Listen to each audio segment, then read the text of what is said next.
সুপ্রিয় দর্শক শ্রোতা, ঈদ মানেই খুশি আর ঈদ মানেই আনন্দ। ঈদের এই অনাবিল আনন্দ আমরা ভাগ করে দিতে চাই ধনী গরিব সবার মাঝে।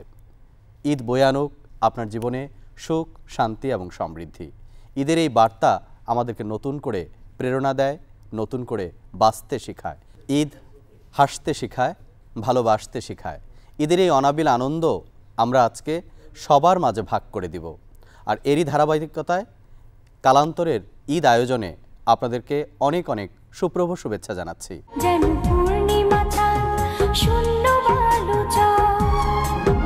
ভালোবেসে উজ্জ্বল করে অন্তর, মাটি ও মানুষ এত সুন্দর, যেন পূর্ণিমা চাঁদ শূন্য আলোচনা। ভালোবেসে উজ্জ্বল করে অন্তর, রইব বেঁচে। অনুষ্ঠানের শুরুতেই আমরা আপনাদেরকে আমন্ত্রণ জানাচ্ছি সঙ্গীতের ভুবনে। আর এই প্রজন্মের প্রতিশ্রুতিশীল কণ্ঠশিল্পী সানিয়া সুলতানা লিজার কণ্ঠে উপভোগ করুন সঙ্গীত আয়োজন।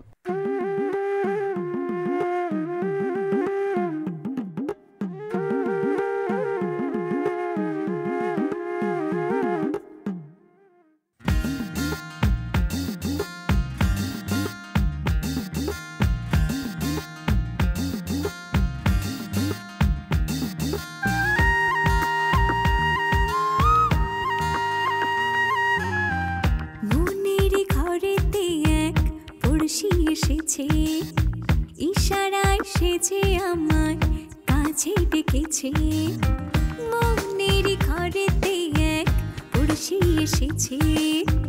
ইশারায় সেজে আমার কাছে ডেকেছে, এই চোখে চোখ রেখে কি যেন বলেছে, মনে হয় আমাকে সে ভালোবেসেছে। মনের ঘরেতে পড়শি এসেছে, ইশারায় সেজে আমায় কাছে ডেকেছে।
ইশারায় সেজে আমার কাছে ডেকেছে।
ইশারায় সেজে আমায় কাছে ডেকেছে, এই চোখে চোখ রেখে কি যেন বলেছে, মনে হয় আমাকে সে ভালোবেসেছে।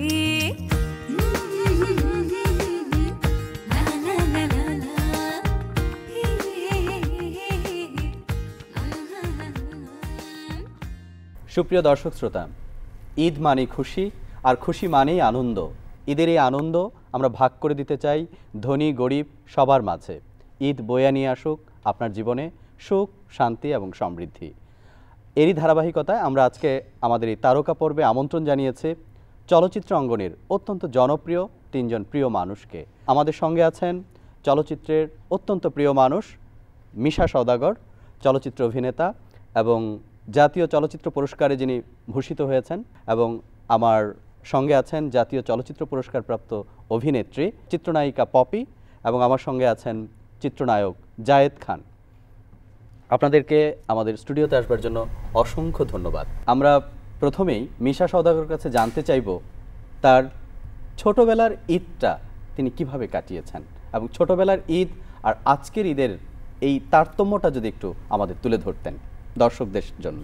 আসলে ছোটোবেলার ঈদ আমরা নিম্ন মধ্যবিত্ত পরিবার থেকে উঠে আসা, তো ওই সময় একটি কথা খুব মনে পড়ে, যখন ঈদ আসতো বাবাকে বারবার বলতাম, তখন মানে বুটের মধ্যে চেনওয়ালা বুট এসেছিলো, তো বারবার বলতাম যে এবার ঈদে কিন্তু আমাকে আপনি চেনওয়ালা বুট দেবেন। তো আমরা 5 ভাই বোন, আমাদের বাসা ওল্ড টাউন, তখন সবচেয়ে বড় মনে মার্কেট ছিল এখন যেমন নিউ মার্কেট বা গুলিস্তান, রমনা, এলিফেন্ট রোড, ওই সময় কিন্তু ছিল সদরঘাট।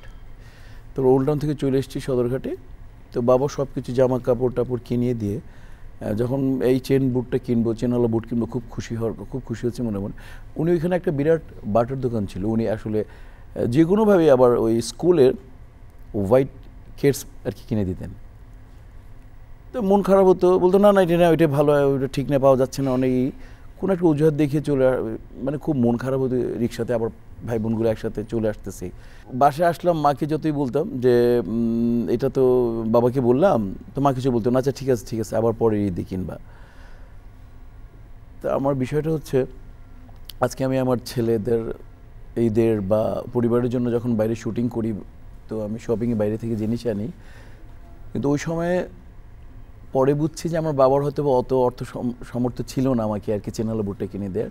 বাবা স্কুলের কেটসটাই কিনে দিতেন। তো আজকে যখন মার্কেটে বা যখন যাই, কোথাও যাই, তখন দেখি যে নিম্ন মধ্যবিত্ত পরিবারের পিতামাতাগুলো ছেলে মেয়েকে রিক্সায় বা যখন হেঁটে হেঁটে যাচ্ছে ঈদে কেনার জন্য, তখন আমার এই নস্টালজিটা খুব ভোগায় যে এই বাচ্চাগুলো ঠিক তার বাবাকে বলবে যে আমাকে বাবা ওইটা কিনে দিও, ওইটা কিনে দিও, বাবার ভেতরে কী অবস্থাটা হবে। ওই সময় আমি বুঝিনি, বাবার উপর অনেক রাগ করতাম। এই মুহূর্তের প্রেক্ষাপটে এখন তো একেবারে উল্টো, ছেলে বড়টা আমেরিকায় থাকে, ও লোক আসতেছে ওর মার জন্য মোবাইল পাঠাচ্ছে, বা ওর জন্য ওর একটা আত্মীয় গেছে, আমি পাঞ্জাবি ড্রেস পাঠিয়ে দিলাম। তো সব মিলে আসলে এর থেকে আমার ওই ছোটোবেলার সেন্টিমেন্টটা যখন যেহেতু বুঝে ফেলছি, আমাকে খুব বেশি আদর্শ থাকতে বলে, আদর্শ রাখতে বলে, আমাকে আদর্শ ধরে রাখতে বলে। কথা বলছে চিত্রনায়িকা পপি। আপনার ছোটবেলার ঈদ আর বর্তমানের ঈদের মধ্যে কি সাদৃশ্য আপনি খুঁজে পান? আমার কাছে সবসময় ছোটোবেলায় ঈদটাই বেশি মজা লাগে, কারণ ছোটোবেলায় এত দায়িত্ব ছিল না, শুধু বায়না করতাম এটা দিতে হবে, ওটা দিতে হবে। তো কাপড় চোপড় নিয়ে আসলে এক্সাইটমেন্ট কাজ করতো, যেটা এখন খুব একটা করে না, কারণ এখন তো শুটিংয়ের প্রতি মুহূর্তে নতুন ড্রেস পরতে হয়। তো ওইটার মানে নতুন ড্রেসের যে ইয়েটা, সেটা এখন কাজ করে না। বাট ছোটোবেলা যখন ঈদ আসতো, তখন কখন নতুন জামাটা পরবো, কখন সালাম করবো, সালামি পাবো, ওইগুলো আসলে খুব বেশি মিস করি। জায়েদ খান, ছোটবেলার ঈদ এবং বর্তমানের ঈদের মধ্যে আমার এখনও মনে হয় যে আমি ছোটোবেলার ঈদটায় ফিরে যেতে পারলে সবচেয়ে বেশি খুশি হতাম, বিকজ কোনো দায়িত্ব নাই। আর সবচেয়ে যেটা মজার ছিল যে আমি 3 ভাই 1 বোন, আর আমি মফস্বলের ছেলে, পিরোজপুরে আমার বাড়ি। আমি সবার ছোট ছিলাম, যেহেতু ভাই বোন বড় ছিল, দায়িত্ব ছিল না। ভাই বোনের ঢাকায় থাকতো এবং আমার জন্য বা ছোটো ভাইয়ের জন্য গেঞ্জি, জামা, তারপরে প্যান্ট কিনে নিয়ে যেত। ছোটোবেলায় আমি 3-4 ভাই, 2 ভাই বোন সবাই নিয়ে যেত, একটার পর একটা ড্রেস চেঞ্জ করতাম। একটু নামাজ পড়ে একটা পায়জামা পাঞ্জাবি, একটু পরে আবার একটা পায়জামা পাঞ্জাবি, দুপুরে পর প্যান্ট শার্ট, গেঞ্জি। তখন ছোটবেলা থেকে আপনি একটু ফ্যাশনেবল ছিলাম। ফ্যামিলি 3 বা 2 ভাইয়ের এখন বিয়ে হয়ে গিয়েছে, তাদের ছেলে মেয়ে, বোন আছে, বোনের ছেলে মেয়ে, বোনের সাথে আমি থাকি। তো সবাইকে একটা জিনিস দেওয়া, দায়িত্ব, অনেক কিছু, মানে ঈদটাকে উপভোগ করতে পারি না এখন, কিন্তু নিজে জিনিস যে দায়িত্বহীনতা ছিল ছোটবেলায় সেটা এখন পুরোটাই পড়ে গেছে। এবং আমার মনে হয় সবাই প্রশ্ন করলাম এটাই বলতে চাই যে আমাকে যদি আবার সেই ছোটবেলাটা ফিরিয়ে নিয়ে যেতে পারতো, সত্যি অনেস্টলি বললি আমি ঈদটাই কিন্তু বারবার মিস করি। আপনাদের সবাইকে কালান্তরের পক্ষ থেকে অনেক অনেক ধন্যবাদ। ঈদকে কেন্দ্র করেই নগর এবং গ্রামীণ জীবনে এক নতুন পরিবর্তন আসে, একে অন্যের সাথে মিলন মেলার তারা বন্ধনে আবদ্ধ হয়, আর এই দিনটিকেই সবাই উদযাপন করতে চায় একটু ভিন্নভাবে। আর এই ভিন্নতা নিয়েই আমরা এবার আমন্ত্রণ জানাচ্ছি রকস অ্যান্ড মেলোডির পরিবেশনায় উপভোগ করবেন ব্যান্ড শো।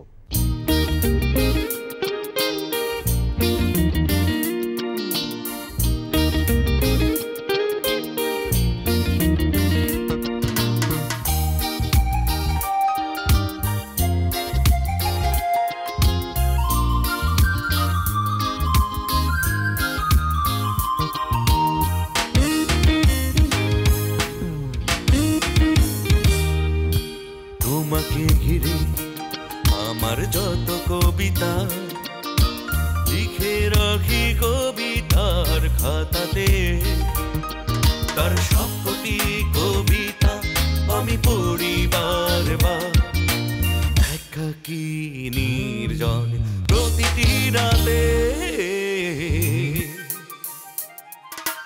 তোমাকে ঘিরে আমার যত কবিতা লিখে রাখি কবিতার খাতাতে, তার সবকটি কবিতা আমি পড়ি বারবার একাকী নির্জন প্রতিটি রাতে।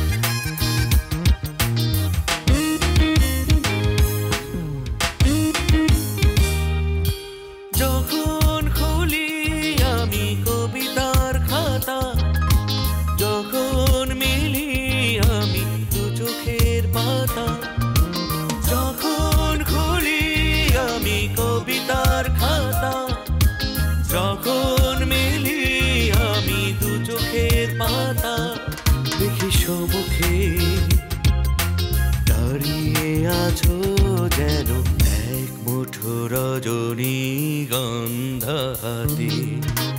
তোমাকে ঘিরে আমার যত কবিতা লিখে রাখি কবিতার খাতাতে, তার সবকটি কবিতা আমি পড়ি বারবার একাকী নির্জন প্রতিটি রাতে।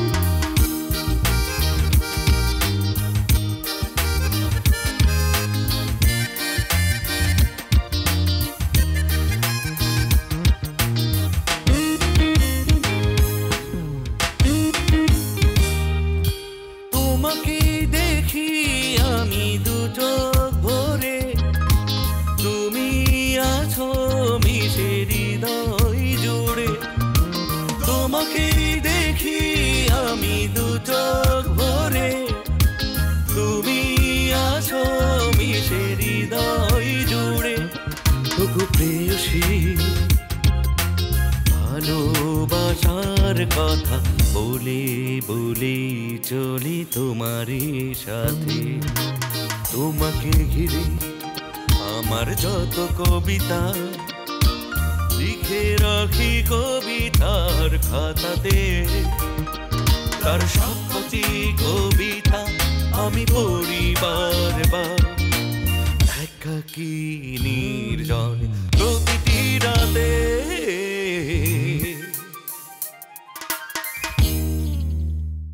জীবনযাত্রায় এই টানাপোড়েনে যারা একেবারেই ক্লান্ত, যাদের ভাগ্যাকাশে কখনোই ঈদের চাঁদ উকি দেয় না, ঈদের দিনটিও তাদের কাছে বিশেষ কোনো দিন মনে হয় না, ঈদের দিনটি তাদের কাছে হয়ে থাকে অমলিন। আমরা ঘুরে দেখে আসব বিভিন্ন শ্রেণী পেশার মানুষের ঈদ আয়োজন। আমার নাম আবুল হোসেন, আমি চা দোকানদার, চা বেশি। আমার মা বাবা ভাই বোন সবাইকে নিয়ে সুন্দরভাবে ঈদ করছি। আমি রাজমিস্ত্রির কাজ করি। মা বাবাকে ঈদ করতে আমার খুব ভালো লাগছে, তাদের সবাইকে আমি ভালোবাসি, তারাও আমাকে ভালোবাসে। বাচ্চা 3টে নিয়ে আমি শাক সবজি বেচে খালি যান বাঁচা আনছি, ঘর ভাড়া দিয়ে নিচ্ছি। ঈদ যে কেমনে করবো আল্লাহ পাক নাই জানে। ঈদ তো আল্লাহর নাম পরে শহরতে সাল্লাইনটা ভালোই করছে, 10,000 দিতে আছে, এই দিয়ে ভালো করছে। ঈদটা আসলে সবার জন্য তো ভালো, মনে করেন যার জিঙ্কা শক্তি তার জিঙ্কা ভালো। ঈদ উল ফিতর ইনশাল্লাহ অনেক ভালো কাটিয়েছি আমরা, হাজব্যান্ড, বাচ্চা, শাশুড়ি এবং শ্বশুরবাড়ির আত্মীয় স্বজন, বাবার বাড়ির আত্মীয় স্বজন, সবাই, অফিসের কলিগ, সবাইকে নিয়ে অনেক ভালো ঈদ করেছি। কিন্তু আসলে কি সত্যি কথা বলতে কি, এখন ঈদের মজাটা ঠিক আগের মতো নেই। আগে আমরা মফস্বলে, গ্রামে যত সুন্দরভাবে সবাইকে নিয়ে একটা মজা করে ঈদ করতাম। এখন আসলে যান্ত্রিকতা চলে আসছে আমাদের জীবনে। এখন আমরা সবাই এত ব্যস্ত, অফিস এবং সবার সাংগঠনিক ব্যাপার স্যাপার নিয়ে, তারপরে যেটুকু হয় ব্যস্ততার মধ্যেও অনেক সুন্দর ঈদ কাটিয়েছি আলহামদুলিল্লাহ। দেশে মানুষ ঈদের খুশিতে আন্দোলিত, ঠিক তখনই কাজের প্রয়োজনে আমাকে এখানে আসতে হয়েছে। যেই লোকটি অসুস্থ, তার পরিবারের জন্য, তার জন্য আমার দায়িত্বের খাতিরে তার সে অনুভূতিটাকে মূল্যায়ন করে তো আমি এখানে এসেছি। সেটাই আমার জন্যই, আমার সেবার মাধ্যমে তাকে সামান্যতম আরাম দিতে পারি, সেটাই আমার জন্য ঈদ, সেটাই আমার জন্য খুশি। হ্যাঁ, আমাদেরও সংসার আছে, বাচ্চা আছে, সেটা বড় কথা না। বড় কথা হচ্ছে আমি একজন ডাক্তার, আমার দায়িত্ব আমাকে পালন করতেই হবে, সেটা ঈদ হোক আর যাই হোক। সো আমার জন্য ঈদ বলে কোনো বিশেষ দিন নেই, আমার জন্য সব দিনই সেবা দেওয়ার দিন হিসেবে আমি দেখি।